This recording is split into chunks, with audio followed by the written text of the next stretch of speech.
अस्सलाम वालेकुम, welcome to food time. नाज़रीन कैसे हैं आप? उम्मीद करता हूँ खैरियत से होंगे।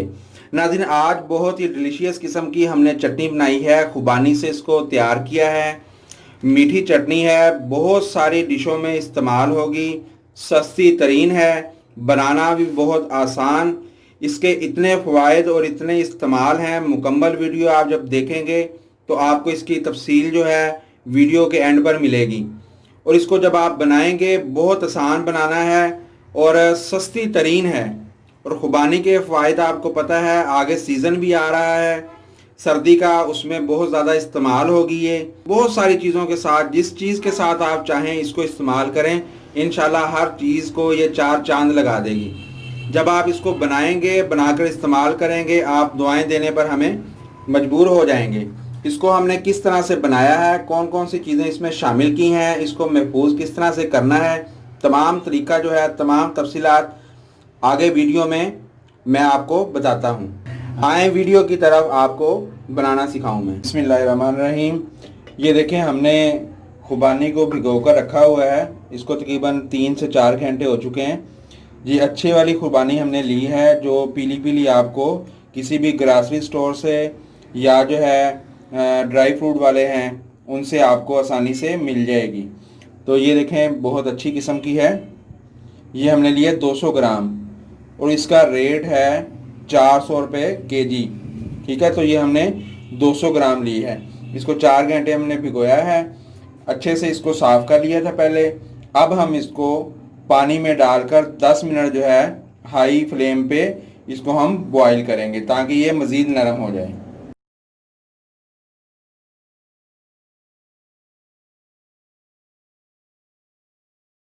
ये इसको 5 से 7 मिनट हो चुके हैं। ये देखें, इसको चेक करने का तरीका कि जब आप इसमें ये छुरी जो है नोक इसकी दाखिल करेंगे तो ये छुरी के साथ वापस नहीं आएगी।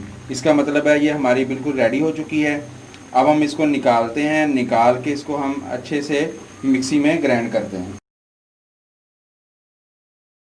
जितना दिन ये इसमें से हमने निकाल ली, वही पानी है, थोड़ा सा पानी इसमें से हमने उसमें डाल लिया ताकि वो अच्छे से ग्राइंड हो जाए। अब इसमें हम 200 ग्राम जो है चीनी डालेंगे। अगर 200 ग्राम हमने खुबानी ली है तो 200 ग्राम ही चीनी जाएगी, यानी कि चीनी जो है वो बराबर की जाएगी। अब इसका हम शीरा बना लेंगे अच्छे से मेल्ट करके। अगर आपको बगैर गुठली वाली खुबानी ना मिले, गुठली वाली मिले, तो आप जब उसको बॉईल कर चुके तो ग्राइंड करने से पहले उसकी गुठली जो है वो आप रिमूव कर लें। अब मैं इसकी अच्छी सी चाशनी बनाता हूँ और उधर हमारी जो है खुबानी वो ग्राइंड हो रही है। ये जनाब, ये देखें, चाश हमारी जो है वो रेडी हो चुकी है। इसको बहुत ज़्यादा गाढ़ा हमने अभी नहीं करना। ये देखें, अब इसमें मैं फूड कलर जो है वो शामिल कर रहा हूँ। ऑप्शनल है, आप करना चाहें तो कर लें। मैंने रेड और ज़र्दा कलर जो है 2 कलर डाले हैं और इसमें 2 खाने के चम्मच मैंने सिरका शामिल किया है। सिरका एक तो इसमें हल्की सी खटास देगा और दूसरा जो है इसको ख़राब होने से बचाएगा। इससे बहुत अच्छा सा कलर आ जाएगा और चटनी जो है वो कलरफुल सी, बहुत ज़बरदस्त सी लगेगी। अब ये देखें, खुबानी मैंने ग्राइंड कर ली है। अब ये इसमें हम शामिल कर देंगे। आप चाहें तो स्मूथ सा पेस्ट बना लें, आप चाहें तो थोड़ा सा दरदरा सा इसको बना लें। दोनों सूरतों में ये मज़ेदार और अच्छी लगेगी। जी तो नाज़रीन, ये इसमें शामिल कर ली। अब इसको अच्छे से हम मिक्स करते हैं और साथ साथ इसकी पकाई होती रहेगी।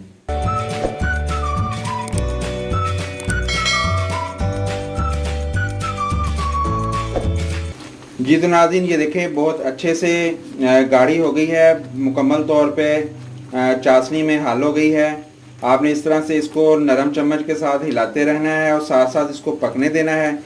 बहुत ज़बरदस्त ये तैयार हो गई है। ये गाढ़ापन इसका आप चेक करें, मज़ीद इसको गाढ़ा करने की ज़रूरत नहीं है। यहाँ पे हम फ्लेम इसका ऑफ़ कर देते हैं, क्योंकि ठंडी होके ये मज़ीद जो है वो गाढ़ी हो जाएगी। बहुत मज़ेदार किस्म की चटनी हमारी रेडी हो चुकी है। अब हम इसको डिश आउट करते हैं। डिश आउट करके फिर आपको मैं दिखाता हूँ। जी तो नाज़रीन, चटनी को हमने डिश आउट कर लिया है। अब इसकी आप गार्निश करें जिस तरह से आपको अच्छा लगे। मेवे जात जो आप इसमें डालना चाहें डालें। बहुत ज़बरदस्त किस्म की बनी है, मैंने अभी टेस्ट की है। इसके फ़ायदे तो बेशुमार हैं। खुबानी का आपको पता ही होगा, गूगल कर लें, टाइम वेस्ट नहीं करना चाहता।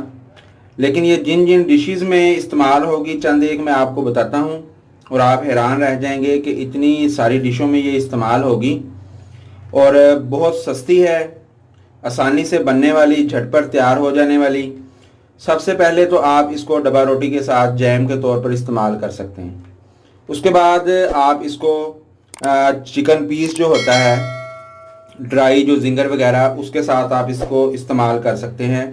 आप इसको पकोड़ों और समोसों के साथ भी इस्तेमाल कर सकते हैं। आप इसको दही भल्ले जो हैं उनमें डालकर भी आप इसको इस्तेमाल कर सकते हैं। सलाद में भी आप इसको इस्तेमाल कर सकते हैं। उसके बाद ये बहुत सारी और किस्म की डिशेज़ हैं, जैसे फ्राई फ़िश है, उसके साथ भी आप इसको इस्तेमाल कर सकते हैं। और ये बहुत सारी कढ़ाइयों में भी इस्तेमाल होती है फ्लेवर देने के लिए। तो स्नैक्स कोई भी हैं, जैसे नगेट्स वगैरह हैं, उनके साथ भी आप इसको इस्तेमाल करें, बहुत मज़ेदार लगेगी। वीडियो लंबी होती जा रही है, इतनी सारी मैंने आपको गिनवा दी हैं। मज़ीद आप कमेंट्स बॉक्स में हमें बता सकते हैं कि आप इसको और किस चीज़ के साथ इस्तेमाल कर सकते हैं। आप भी कमेंट्स करके जो है वो ज़रूर बताया करें हमें, ताकि बहुत सारे लोगों का इससे फ़ायदा हो सके। इसको थोड़े से मैं तेल इसके ऊपर डालता हूँ और मैं ये कोशिश भी करूँगा कि कोई 2-3 डिशें जो हैं वो आपको 1-2 दिन में बनाकर दिखाऊं जिनमें ये इस्तेमाल होगी। तो अपनी दुआओं में हमें याद रखिएगा, वीडियो को ज़्यादा से ज़्यादा शेयर कीजिएगा और इसको आप ज़रूर ट्राई करें। जब आप इसको ट्राई करेंगे इंशाल्लाह आप दुआएं देने पर मजबूर हो जाएंगे। इसके साथ ही आपसे इजाज़त चाहूँगा। Thanks for watching. अल्लाह हाफिज़।